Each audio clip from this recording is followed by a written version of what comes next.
Tengan todos muy buenas noches. Vamos a iniciar, por favor, con nuestra clase del día de hoy. No sin antes recordar que el día lunes sí, 28, tenemos nuestra evaluación, ¿no es cierto? Algunas recomendaciones sencillas con respecto a aquello es el hecho de que todos vamos a entrar con nuestras camaritas encendidas, ¿ya? Eso para no tener que estar encendiendo ese rato y a veces surgen los problemas. Entonces nos dificulta la evaluación, además nos ponemos nerviosos y ya no entendemos bien ni las preguntas, peor las respuestas. ¿Para qué complicarnos con eso? Entonces, una vez que inicie la clase, todos ya vamos a estar con nuestras cámaras prendidas, por favor. Los micrófonos desactivados, por supuesto. Eso para no interrumpir a la persona que esté rindiendo el examen. Y como les había señalado, la evaluación es siempre oral y no va a traer nada nuevo a las dinámicas que realizamos acá cotidianamente. Las evaluaciones que hacemos de cada uno de los temas va a tener la misma lógica que nuestro examen del día lunes, o el examen del día lunes va a tener la misma tonalidad que tienen estas evaluaciones. Voy a realizar una pregunta por cada estudiante. Y si notara que no pueden responder, no están solventes en la respuesta, no conocen definitivamente la respuesta, voy a pasar a una segunda pregunta. Y ese es el tope. Ya si ahí ya no conocen, ya es complicado, ¿no? Ya no se puede hacer nada más. Pero no va a tener sorpresas, no se va a preguntar nada de lo que no se haya avanzado, por supuesto que no, eso siempre sería desleal, lo he mencionado en varias oportunidades, y no actuamos de esa forma. En todo caso, desde el tema número 1 hasta lo que avancemos el día de hoy, va a abarcar nuestro examen, incluido el tema que vamos a abordar el día de hoy. ¿Ya? Eso con respecto a la evaluación. Me imagino que va a estar habilitada ya nuestra aula virtual desde las 8 seguramente, 8:05, quién sabe, 8:10, ya para que empiecen a desahogar sus evaluaciones cada uno. Después, con respecto a la inserción de las notas en el sistema. La inserción de las notas en el sistema, obviamente que es un deber del docente y hay que hacerlo dentro de los plazos que establece la propia universidad. En ese sentido, pierdan cuidado, se va a presentar, se van a subir las notas dentro del plazo respectivo. En lo que sí quiero que no se desesperen, no estén llamando a todo lado, al WhatsApp, al personal, a la oficina, yendo a la oficina, es que si alguna nota no se hubiese subido, si alguna nota no se hubiese contemplado, qué sé yo, un trabajo que hayan presentado y que yo mismo les haya dicho que tienen tantos puntos y no lo haya contemplado en el acta, obviamente que me lo van a hacer notar a través del chat del Teams. Con calma, yo lo voy a estar revisando y voy a modificar la nota y ustedes van a poder ver en el sistema, ¿ya? Así que nada de desesperarse, por favor, ni cuando se estén subiendo las notas. Obviamente que no puedo subir todas las notas por arte de magia al mismo momento o al mismo instante. Subiré la participación, subiré los trabajos, subiré el examen, normalmente en ese orden. Pero si ya han visto que se han subido 2 parámetros y falta uno, esperen un poquito, seguramente que en los siguientes 10, 15 minutos ya se va a estar subiendo. Hago esa recomendación porque, bueno, a veces los estudiantes se desesperan y ni bien ven la primera nota, piensan que ya no se va a contemplar nada más y empiezan ya las llamadas, los mensajes al WhatsApp. No tiene sentido. Solamente los reclamos, que los voy a atender, por supuesto, al chat del Teams. Bien, eso como recomendación. Estudien mucho, pero les repito, no va a ser nada nuevo nuestra evaluación de lo que acostumbramos realizar en esta dinámica que tenemos de las evaluaciones periódicas, de las evaluaciones continuas, que todo el tiempo nos están refrescando lo que debemos estudiar, ¿ya? Así que pónganle cuidado a ese aspecto. Bien, si no hubiese ninguna pregunta sobre el examen, por favor, que se va a llevar a cabo el día lunes, iniciamos con el avance de nuestro tema. Una preguntita adicional. David Miranda, estás en 2 cursos, te estoy viendo acá y en el otro paralelo. ¿Cómo hacemos? ¿Estás acá o estás allá? Porque te he evaluado allá. Doctor, buenas noches. Hoy día fui a hablar con Secretaría, justamente me habían colocado en el paralelo 132 supuestamente y cosía que había un choque con la otra materia más que tengo de procesal civil. Entonces me dijo no, lo ha vuelto a verificar y lo ha anulado del 132 y lo ha puesto en el 131. Entonces eso me ha causado un poco de problemas. En la otra materia igual también estoy con ese problema. Pero ya me lo han seccionado y me dicen que llevo el 131, el paralelo 131, que es estos periodos que tengo. Usted. Sí, entonces eso iré a reclamar porque dice que me habían puesto al 131, pero después cuando me he inscrito al 132, porque era, se ha dividido el curso. Bueno, y ahora dice no, que estás en el 131, me venía a decir, me ha certificado. Ya, doctor, estoy en el 131. Eso quería un poco. No es tu culpa. Para el día del examen, por favor, me haces recuerdo eso porque te tengo agregado en la otra lista y no está a mano ahorita esa lista. Ya, 2 veces estoy cambiando. Bien, empezamos entonces con un nuevo tema que se refiere al control previo de constitucionalidad. Y este tema nuevo se va a referir a la parte general de lo que es el control previo y adicionalmente a lo que es el control previo en la ratificación de tratados internacionales. Pero vamos por partes. Hasta la clase anterior habíamos estado analizando lo que es el control a posteriori, el control correctivo o remedial a través de las acciones de inconstitucionalidad, tanto la abstracta como la concreta. En esa lógica habíamos señalado que este tipo de control de constitucionalidad se caracteriza por el hecho de que lo que se somete a examen es una norma infraconstitucional, pero que ya ha ingresado al tráfico jurídico, es decir, que ya es parte del ordenamiento jurídico. Una ley, un decreto supremo, una resolución, una carta orgánica, lo que correspondiese, pero ya está dentro del ordenamiento positivo y lo que se hace más bien es una depuración a posteriori, preservando siempre la lógica y la armonía de la Constitución Política del Estado.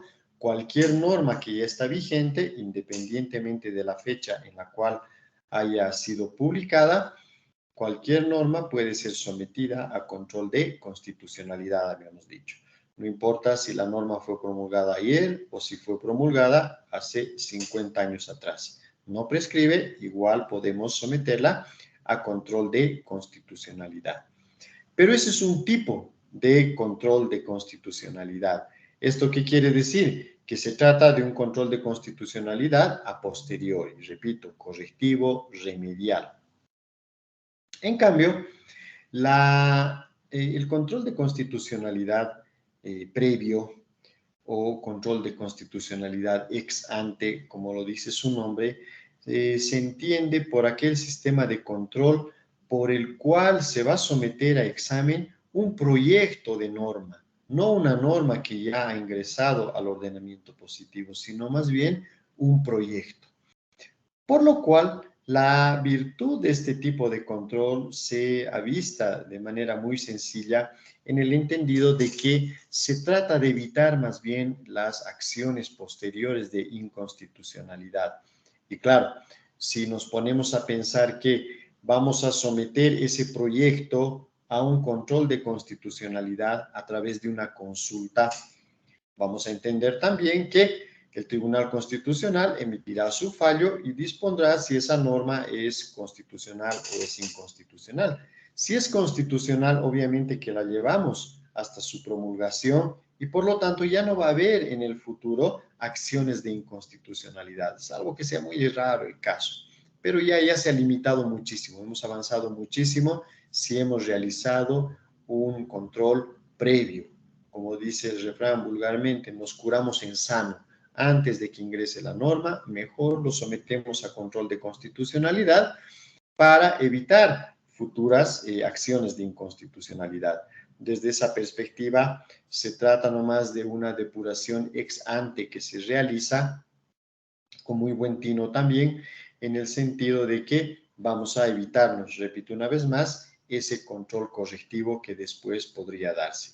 Y esa también, por supuesto, es una tarea que tiene el Tribunal Constitucional, porque como habíamos señalado ya de manera anticipada, el Tribunal Constitucional tiene entre sus facultades, además de velar por la supremacía de la Constitución, además de velar por los derechos y garantías, habíamos indicado que tiene por finalidad suprema la de ejercer el control de constitucionalidad, tanto el ex ante como el ex post.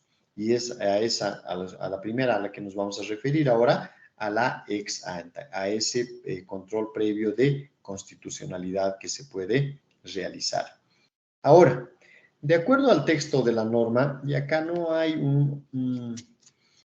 una técnica legislativa apropiada en estos casos, pero de acuerdo a lo que dice nuestro propio Código Procesal Constitucional, el control previo de constitucionalidad va a recaer fundamentalmente sobre 4 aspectos. El primero, sobre proyectos de tratados internacionales. Proyectos de tratados internacionales. Después, consultas que se pueden realizar sobre proyectos de leyes. Consultas que se pueden realizar sobre proyectos de cartas autonómicas o estatutos, cartas orgánicas o estatutos autonómicos. Y en cuarto lugar, las consultas que se puedan realizar sobre lo que son o lo que es las preguntas del referéndum. Obviamente, cuando hay alguna necesidad de llamar a referéndum al pueblo. Antes de eso tiene que pasar por un filtro que es verificar la constitucionalidad o no de esas preguntas.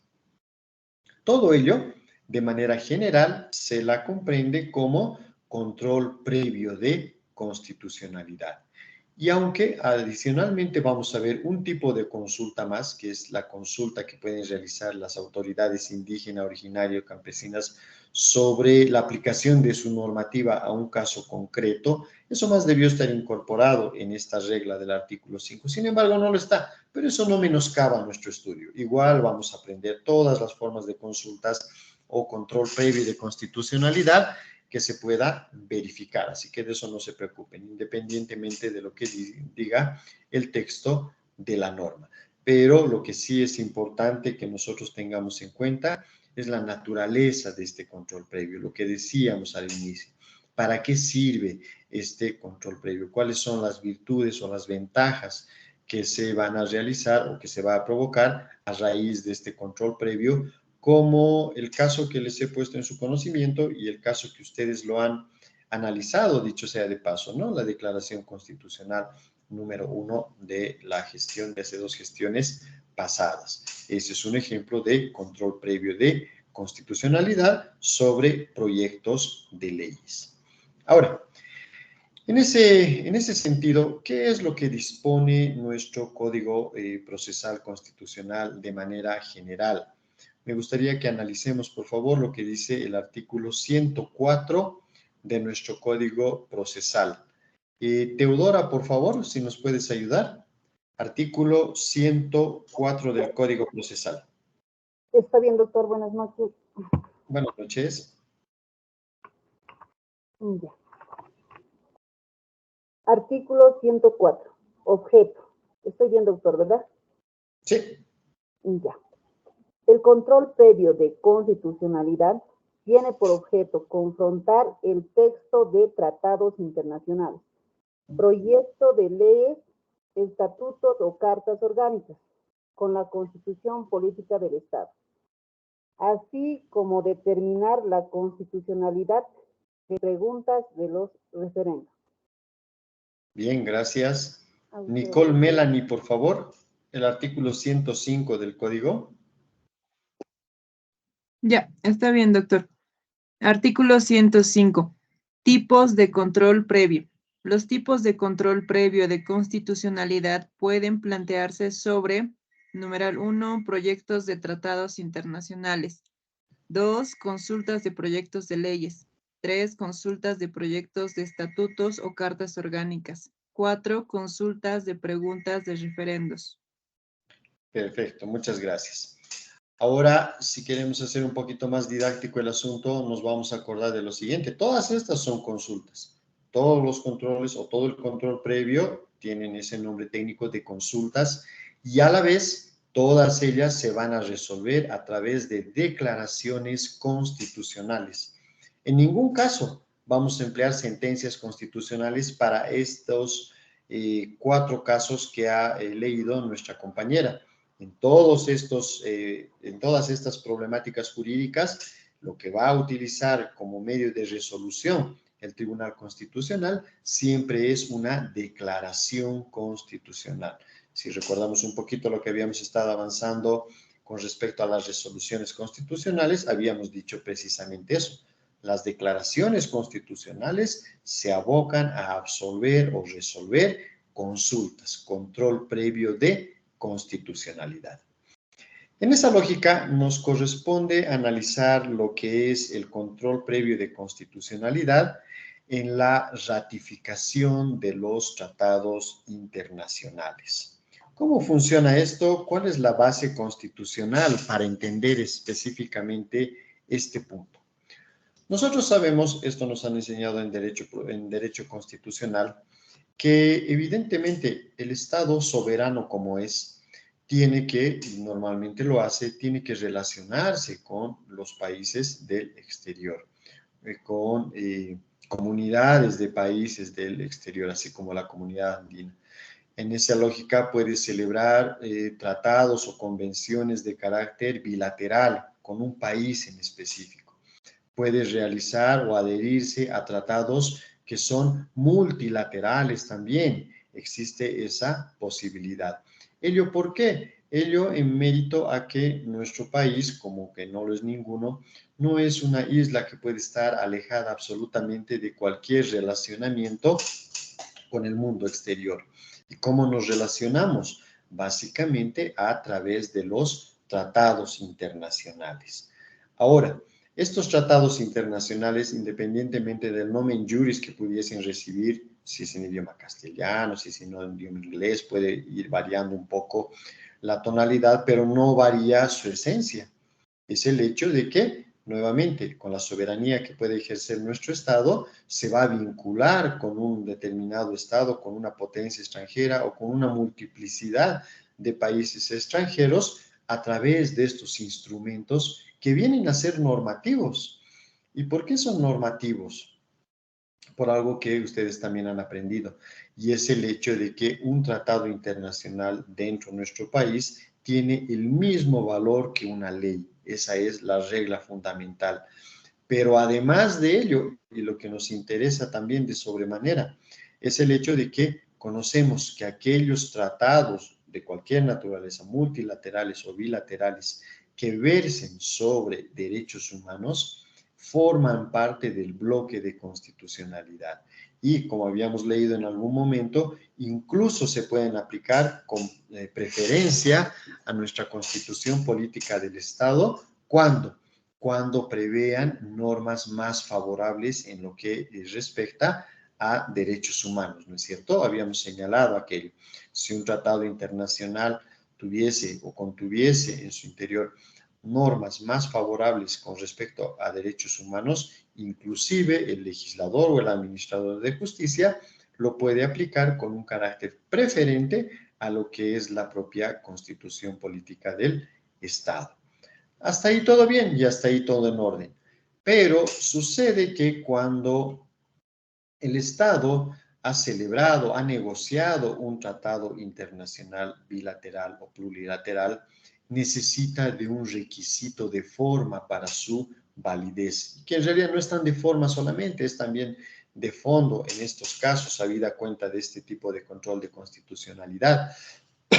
Y a lo que me estoy refiriendo específicamente es al hecho de que necesita de una ratificación congresal, es decir, necesita de una ratificación por parte de la Asamblea Legislativa Plurinacional. ¿Qué quiero decir con esto? Que en los hechos no basta con que el órgano ejecutivo, porque él es el que se encarga de negociar los tratados, este órgano tiene la potestad y la facultad para hacer aquello. El órgano ejecutivo no basta con que negocie esos acuerdos, esos tratados bi o plurilaterales, sino que además para su vigencia en nuestro país necesita de una ratificación, que no quiere decir otra cosa que un visto bueno, formal además, por parte de la Asamblea Legislativa Plurinacional. Porque si no recibe esa ratificación, entonces obviamente que no es parte de nuestro ordenamiento jurídico, no es parte de nuestro tráfico jurídico acá al interior de Bolivia, porque no va a ser obligatorio si es que no ha recibido esa ratificación internacional. Por lo tanto, es fundamental aquello, y esa es una de las atribuciones que está prevista en la Constitución Política del Estado a favor de la Asamblea Legislativa, que la vamos a recordar ahora mismo. Porfirio Choque, por favor. Porfirio Doctor, buenas noches. Hola, Porfirio. Por favor, ¿nos los vas a leer el artículo 158? ¿Del procesal constitucional, doctor? No, el 158 de la Constitución, el numeral 14, por favor. Un segundito, doctor. Claro que sí.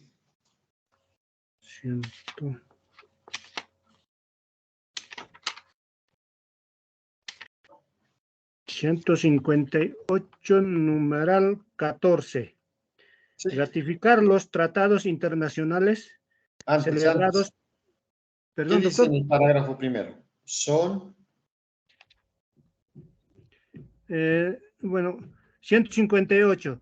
Son, parágrafo primero, son atribuciones de la Asamblea Legislativa Plurinacional, además de las que determina esta Constitución y la ley. Su numeral 14. Ratificar los tratados internacionales celebrados por el Ejecutivo en las formas establecidas por la Constitución. Bien. Estamos entonces hilvanando de manera muy lenta lo que es esta consulta. Ahora, si ya sabemos nosotros que antes de que ese tratado internacional sea parte del ordenamiento jurídico nacional, necesita de la ratificación, antes de esa ratificación necesitamos de la consulta de constitucionalidad. Fíjense, entonces, antes de que la Asamblea Legislativa inicie siquiera el tratamiento, tiene que contar ya con la declaración del Tribunal Constitucional, lo que a la postre hace mucho más sencilla esa ratificación o rechazo definitivamente, como ustedes entenderán, porque si ya tenemos la venia, la luz verde del Tribunal Constitucional que nos dice que es constitucional ese tratado, obviamente que se va a volver un tema de mera formalidad, pero sí hay que cumplirla. Ahora, ¿cómo vamos a promover, cómo vamos a provocar esta consulta en específico? Acá la norma tiene una situación muy interesante en el sentido de que la legitimación activa, es decir, quien puede promover esta consulta es la presidenta o el presidente del Estado con carácter potestativo y la Asamblea Legislativa Plurinacional con carácter obligatorio. ¿Qué significa esto? Cuando el órgano ejecutivo ya ha negociado un tratado internacional, y por supuesto que ya tiene conocimiento de todo el texto, porque repito una vez más, hago hincapié en esto, es el órgano ejecutivo quien negocia nuestros tratados internacionales. Por supuesto que el presidente del Estado o la presidenta ya conoce cuál es el texto de ese tratado internacional. Ahora bien, acá viene esta primera parte que establece el Código Procesal.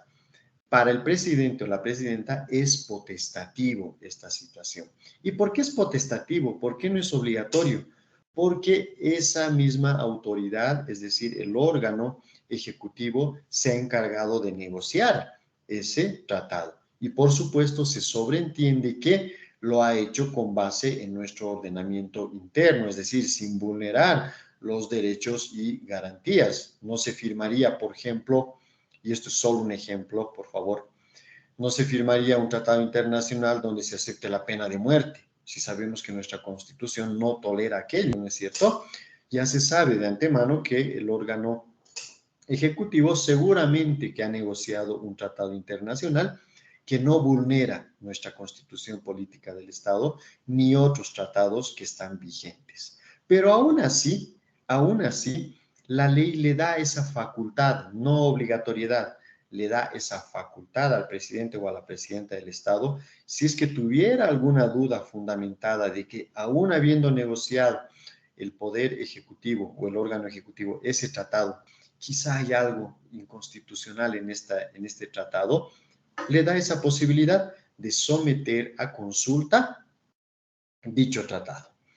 Ahora, lo que es facultativo para el órgano ejecutivo, lo que es facultativo para el presidente o la presidenta del Estado, es obligatorio para la Asamblea.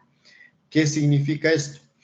Que una vez que la Asamblea Legislativa ha recibido el proyecto de tratado internacional o el tratado internacional que ha sido negociado por el Ejecutivo, y obviamente no ha habido consulta de por medio porque el presidente o la presidenta no lo hizo, como era potestativo, no lo hizo, es sí obligatorio para el órgano legislativo. Ahí ya no hay la posibilidad de decir, me parece que es constitucional o que es inconstitucional, absolutamente no.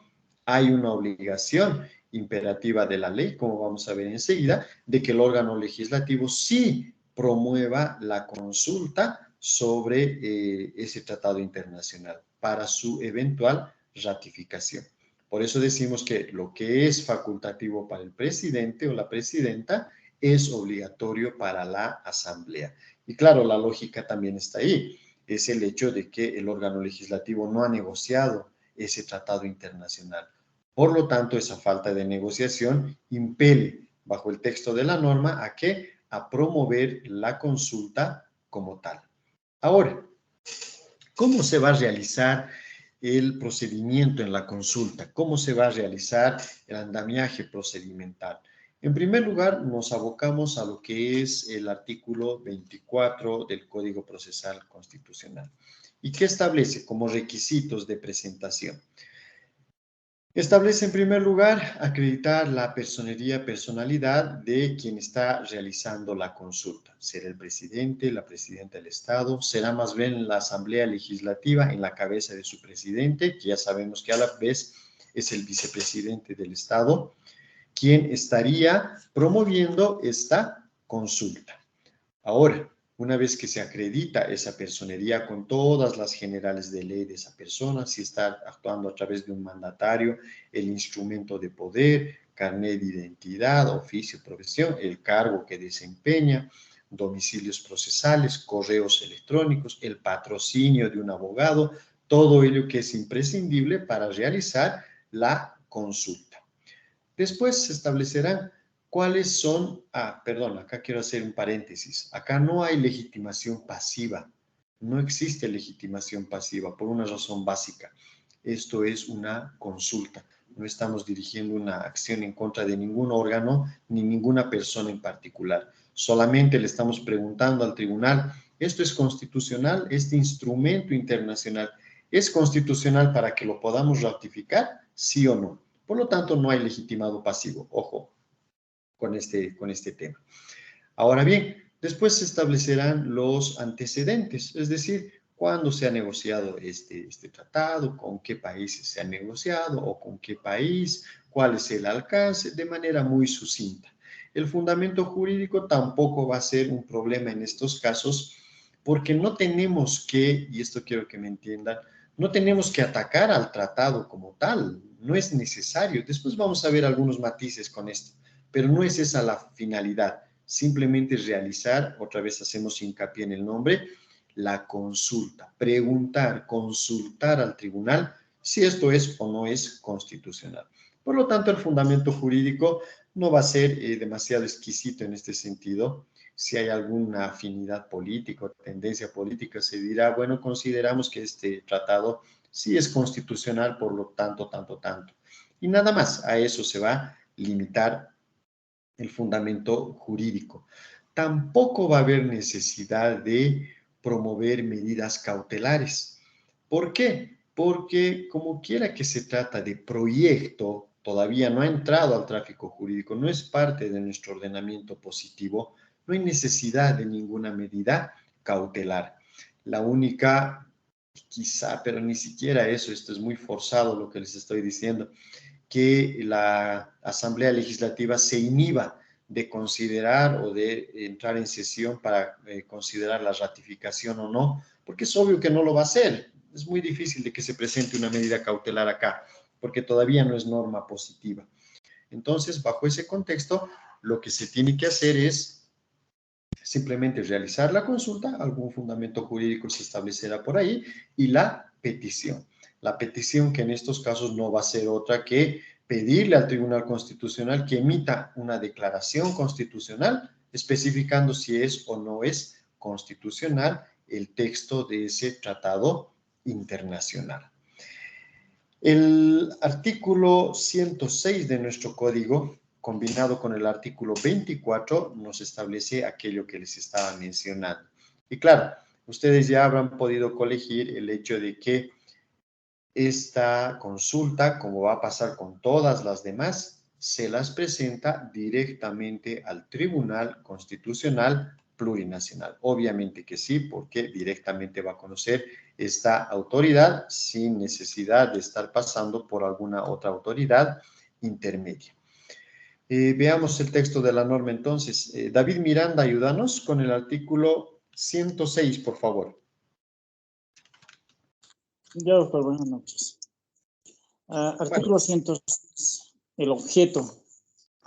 El control previo de constitucionalidad de tratados internacionales tiene por objeto confrontar el texto de dichos instrumentos con la Constitución Política del Estado antes de su ratificación y determinar su constitucionalidad o inconstitucionalidad total o parcial. Bien, Eso muchas sería. gracias. Muchas gracias. Como han visto ustedes, el texto dice antes de su ratificación. Por eso es una consulta, por eso es un control previo. Alejandra Millares, por favor, ayúdanos con el artículo 24 de nuestro Código Procesal. Doctor, buenas noches. Un momento, por favor, doctor. Estoy un poquito afónica. Ya, entonces otra persona Artículo que 20. tiene. ¿Tienes a mano? Requisito. Doctor. Adelante, por favor, adelante. Artículo 24. Requisitos. Parágrafo 1. Las acciones de inconstitucionalidad, conflictos de competencias y atribuciones, consultas y recursos deberán contener: numeral 1. Nombre, apellido y generales de ley de quien interpone la acción. Demanda, consulta o recurso, o de su representante legal, acompañando en este último caso la documentación que acredite su personería. Además, deberá indicarse la dirección de un correo electrónico y otro medio alternativo de comunicación inmediata. Numeral 2.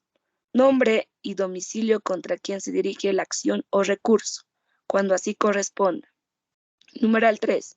Exposición de los hechos cuando corresponda. 4.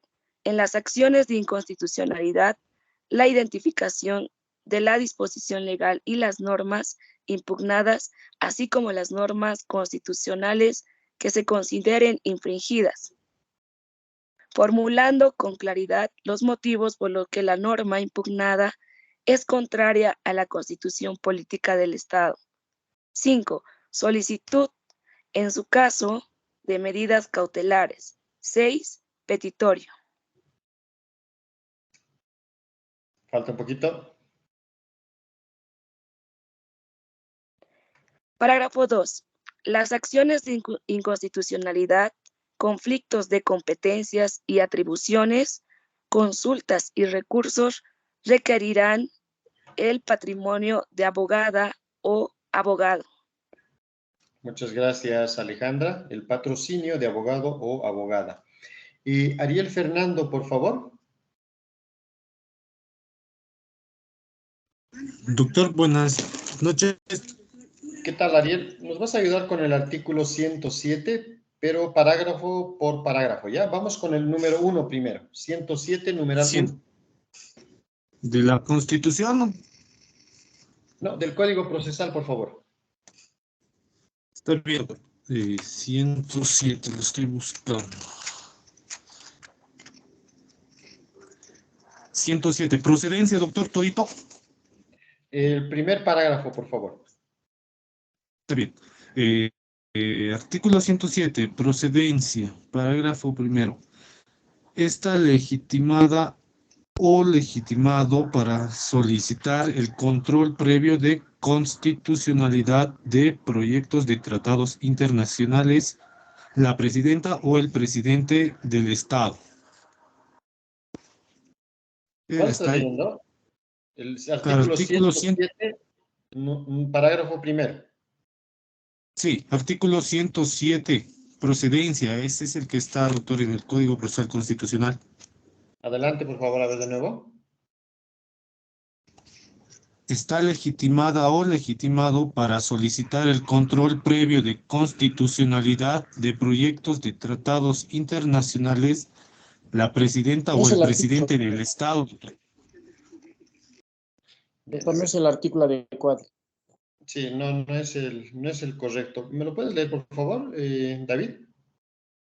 Ya, doctor, es el artículo 107, procedencia, parágrafo primero.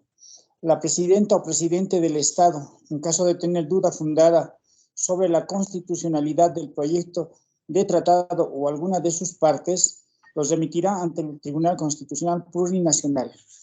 Perfecto. Ese es el texto en su primer parágrafo. Tal vez estabas leyendo la ley del Tribunal Constitucional antiguo. Pero bien, vamos adelante.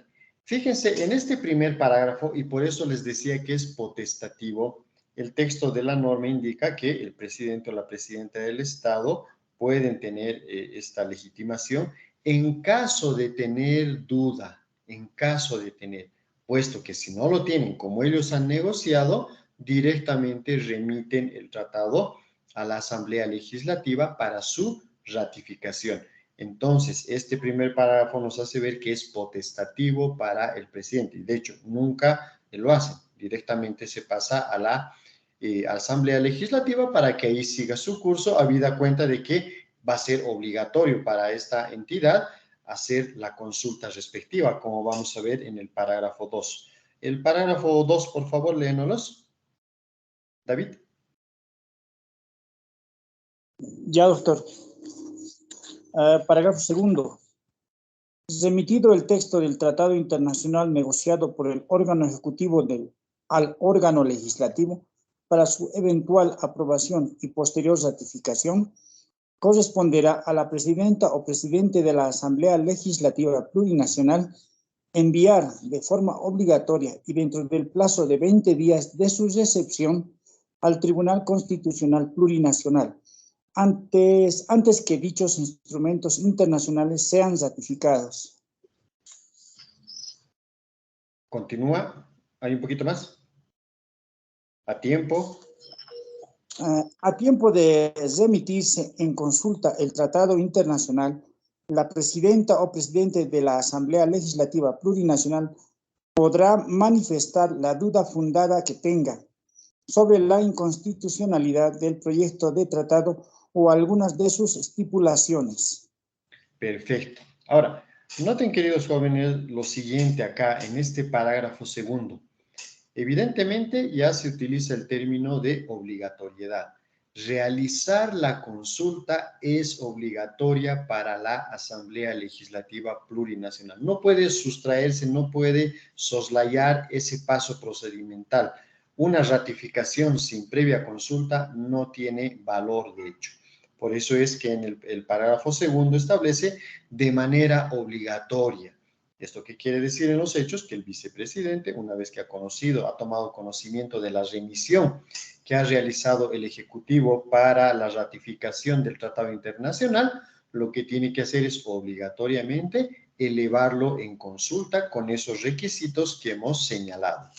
Ahora, adicionalmente, dice el texto de la norma lo siguiente, que la Asamblea Legislativa, a través de su presidente, puede también expresar sus dudas razonables sobre este proyecto, pero eso sí es facultativo, puede no hacerlo. Lo que sí es obligatorio, y lo que quiero que me entiendan, es obligatorio realizar la consulta.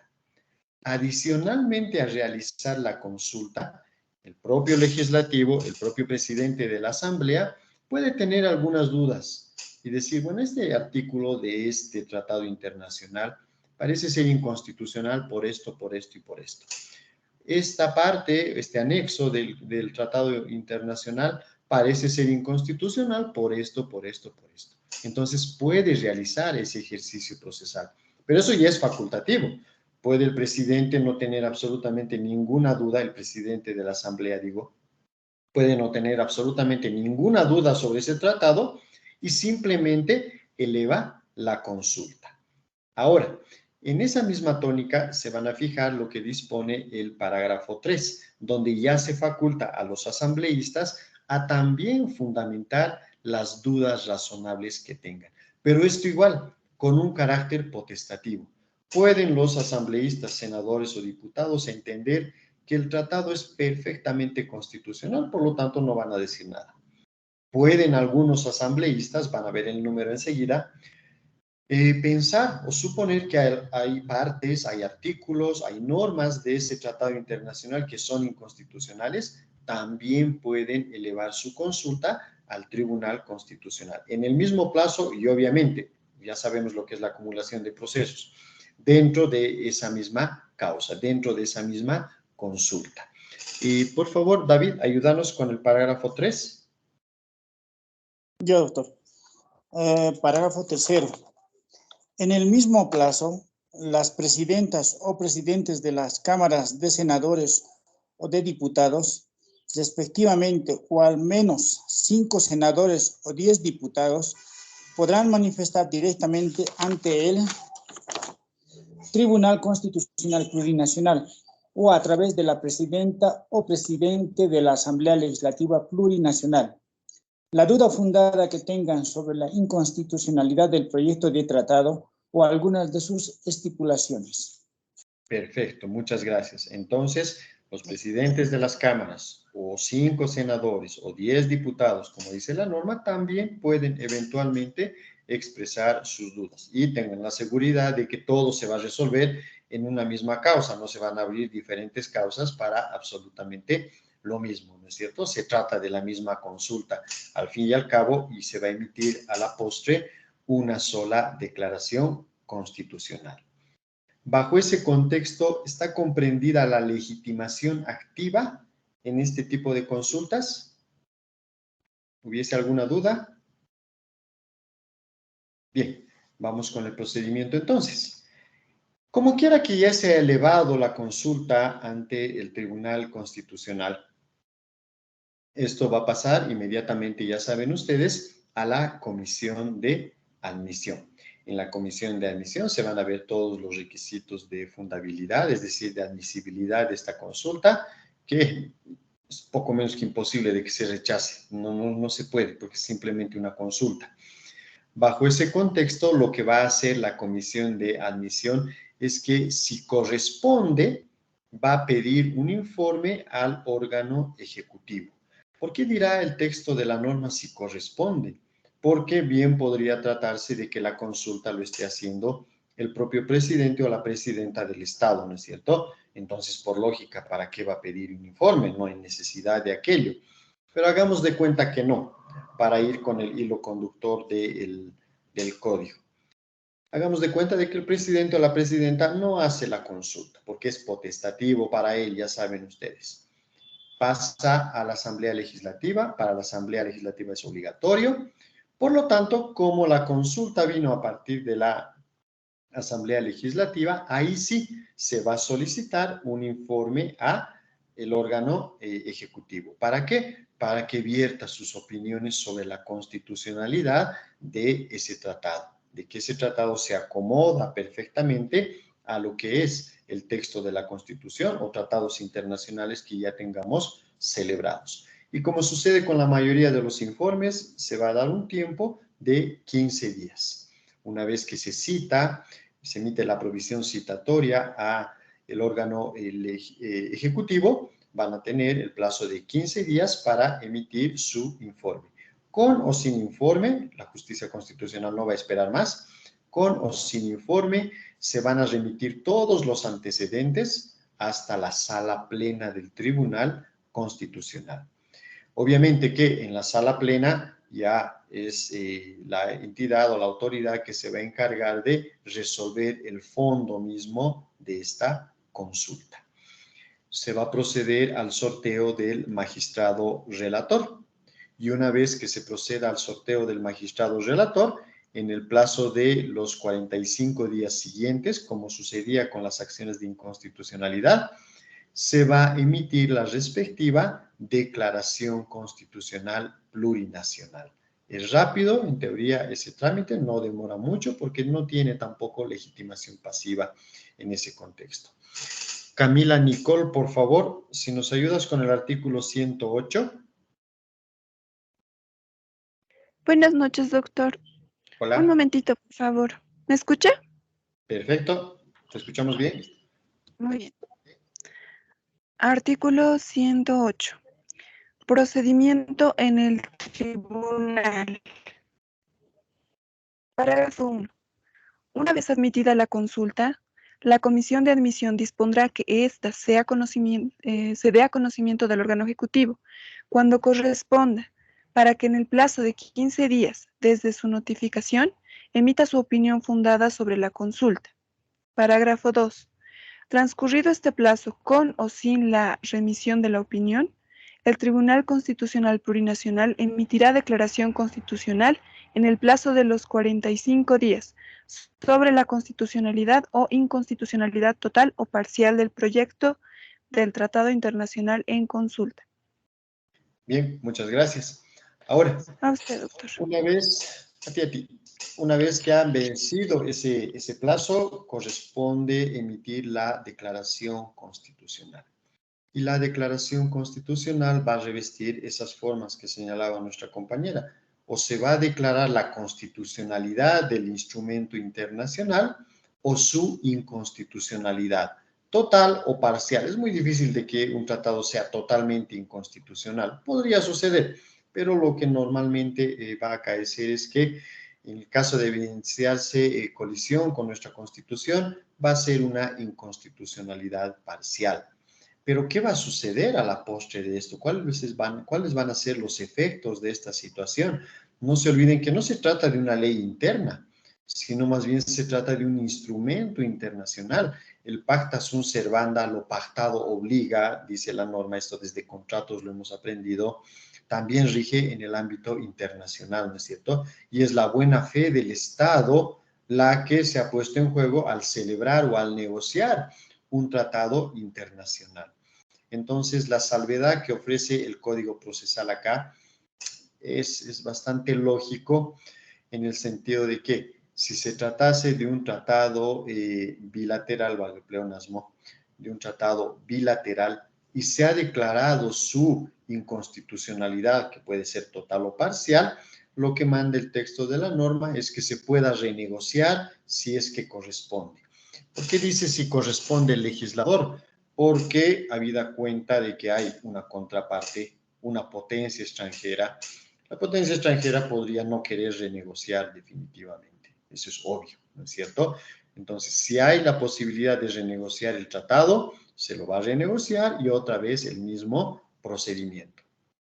Por lógica consecuencia, si no se puede renegociar ese tratado, obviamente que no va a ser ley interna y claro, la buena fe también del Estado ahí peligra un poquito en el sentido de que hay que dar comunicación a la potencia extranjera de que ese tratado definitivamente no ha sido aprobado, por lo tanto no va a entrar en vigencia entre los países, lo que ciertamente es malo para el Estado.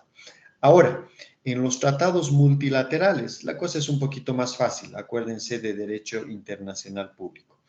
En los tratados multilaterales, lo que se va a hacer con aquella parte declarada inconstitucional es provocar o formular la reserva de esos preceptos que se han declarado inconstitucionales.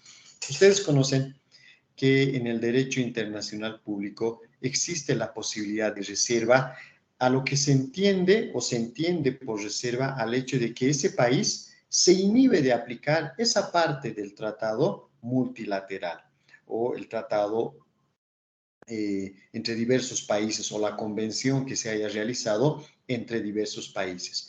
En términos un poquito más sencillos, acepto todo como país, pero me reservo estos puntos. Es decir, este y este y este artículo hago reserva de ello porque según mi norma interna es inconstitucional. Por lo tanto, hacemos reserva de esos puntos, eso está permitido en el derecho internacional público y claro, el tratado multilateral va a seguir teniendo vigencia, va a ser norma para el país, excepto en aquellos puntos en los cuales se haya declarado su inconstitucionalidad. Ese es el tratamiento que establece nuestro Código Procesal. Ever Poma, por favor, si nos puedes ayudar. El artículo 109, te ruego. 109. Declaración y efectos, doctor. Sí, por favor. Ya, artículo 109, declaración y efectos. Parágrafo primero. En caso de declararse la inconstitucionalidad de un tratado bilateral, el mismo no será ratificado, debiendo procederse a su negociación si corresponde. Parágrafo segundo. La declaración inconstitucional de alguna cláusula de un tratado multilateral no impedirá su aprobación siempre que se formule reserva de los preceptos considerados contrarios a la Constitución Política del Estado por la declaración del Tribunal Constitucional Plurinacional. Bien, muchas gracias. Ahora, el legislador boliviano todavía toca un punto más que era necesario que se establezca en la ley y es aquello que ustedes conocen de derecho constitucional. Ustedes saben que hay tratados internacionales que por el tema delicado o el objeto delicado que conllevan, no solamente que basta con que los negocie el órgano ejecutivo, no bastaría simplemente una consulta así como la que estamos analizando ahora, ni una simple ratificación por parte de la Asamblea Legislativa, sino que por ser tan delicado para el quehacer nacional, necesita de un referéndum previo, es decir, una consulta al pueblo para que el pueblo pueda pronunciarse al respecto de esto, sobre si acepta o no acepta ese instrumento internacional, lo cual es ciertamente correcto. Ahora bien, ¿cómo se hace este tratamiento? Habida cuenta de que estos tratados internacionales bilaterales o multilaterales pudiesen caer en lo que establece el artículo 257 de nuestra Constitución Política del Estado. ¿Qué tratamiento le vamos a dar a esa situación? El tratamiento va a ser el siguiente. La consulta va a seguir siendo obligatoria, por supuesto que sí. Pero si se trata de uno de estos tratados bilaterales o multilaterales que necesitan de un referéndum previo, antes de que se lleve a cabo el procedimiento del referéndum, tiene que llevarse a cabo la consulta. Después sería absurdo, ¿no es cierto? ¿Para qué organizar todo un referéndum nacional para que después el Tribunal Constitucional diga que es inconstitucional ese tratado? Es absurdo, absurdo, absurdo, hasta más no poder. Entonces, lo que establece la norma es que antes de que se someta esto o ese tratado internacional a la decisión del pueblo, lo que se va a hacer es someter a la consulta. Si en la consulta, préstenme atención, si en la consulta el Tribunal Constitucional dice, este tratado es constitucional, no violenta ninguna norma de la Constitución ni de nuestro bloque de constitucionalidad, entonces recién vamos al referéndum. Y ya el pueblo en el referéndum, soberano como es, eso no hay que perder de vista, y ya el pueblo en el referéndum dirá si acepta o no acepta ese tratado internacional. Y lo que diga se tiene que respetar, por supuesto, no puede ser broma ni juego esa consulta al pueblo. Pero ya tenemos ese antecedente de que el tribunal lo ha declarado constitucional.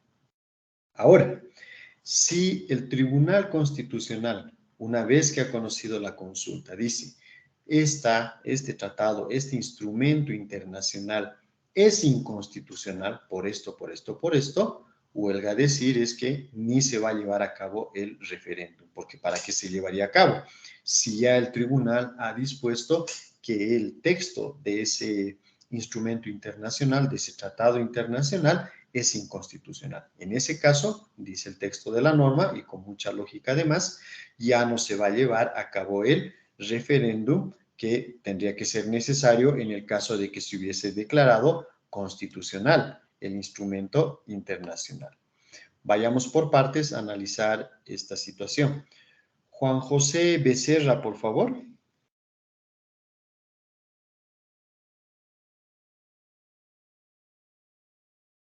Juan José Becerra, ¿estás en la clase?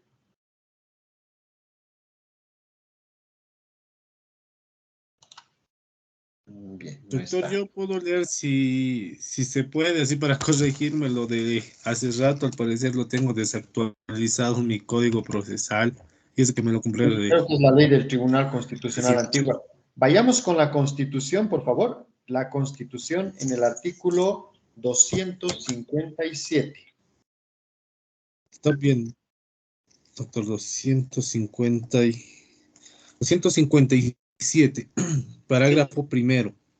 Los tratados internacionales ratificados forman parte del ordenamiento jurídico interno con rango de ley. Parágrafo segundo.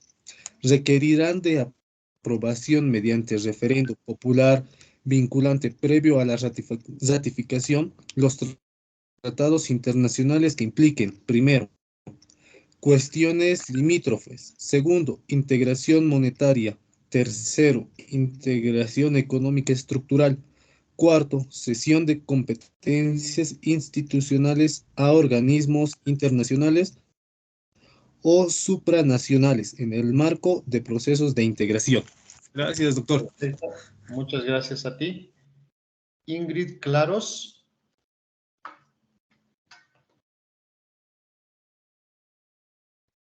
Ingrid Claros. Hola, Ingrid. Por favor, nos ayudas con el artículo 110 del Código Procesal. Ya, doctor. Control previo sobre tratados sometidos al referendo. Sí. Parágrafo 1. Cualquier tratado internacional que requiera la aprobación mediante referéndum de acuerdo con la Constitución Política del Estado o cuando lo soliciten los ciudadanos o los representantes de la Asamblea Legislativa Plurinacional, será revisado por el Tribunal Constitucional Plurinacional dentro del plazo de 30 días desde el momento en que se conozca la propuesta de referéndum planteada por el órgano ejecutivo o se haya modificado por el órgano electoral, la obtención de las firmas de al menos el 5% del electorado, o se haya notificado por la Asamblea Legislativa Plurinacional la obtención de por lo menos 35% del total de sus miembros para la iniciativa. Parágrafo segundo. El Tribunal Constitucional Plurinacional decidirá sobre si el contenido del proyecto de tratado internacional está conforme con la Constitución Política del Estado. Parágrafo tercero. En caso que el tratado internacional contenga propuestas que sean contrarias a la Constitución Política del Estado, el Tribunal Constitucional Plurinacional declarará la inconstitucionalidad total o parcial del texto del tratado internacional considerado y no podrá ser objeto de referéndum aquello que se haya declarado inconstitucional. Bien, muchas gracias. Y dicho sea de paso, y sin adelantarme mucho a los siguientes temas, vamos a ver que en estas situaciones, en aquellos tratados internacionales que necesiten de referéndum para que entren recién al ordenamiento jurídico, todavía el procedimiento se va a hacer más largo No solo porque hay la necesidad de la consulta. ¿Cómo viene la cosa? Tenemos un tratado internacional. El tratado internacional requiere además de referéndum. Por lo tanto, vamos a hacer la consulta al tribunal. Si el tribunal dice que es constitucional ese instrumento internacional, entonces sí estamos habilitados a realizar el referéndum.